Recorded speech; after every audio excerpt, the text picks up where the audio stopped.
আজকে তো আমার আনন্দ শেষ নেই। আজকে বাড়ি যাবো তার জন্য সমস্ত কাজটা সেরে সকালে আর ভিডিও করা হয়নি। আর রান্না করেছি ডাল, উচ্ছে ভাজা আর একটা কলা ছিল শুকিয়ে যাবে বলে সেটাও ভাজা করে নিয়েছি আর ডিম ভেজেছি। তো আমি দুপুরবেলা রেডি হয়ে গেছি।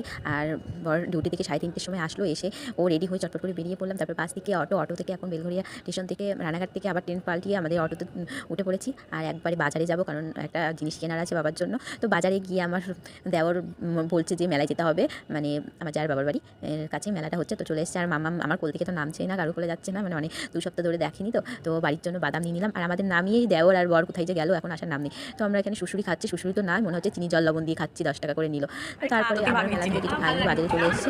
এসে এখান থেকে সব খেলাম। খেয়ে বাবার জন্য একটা গেঞ্জি নিলাম। বললাম না বাজারে কিছু দরকার আছে, তো মামুনির জন্য নিয়ে নিই। আর বাড়িতে এসে আমার যে কি শান্তি লাগছে, মনে হচ্ছে কি আমার বাড়িই ভালো।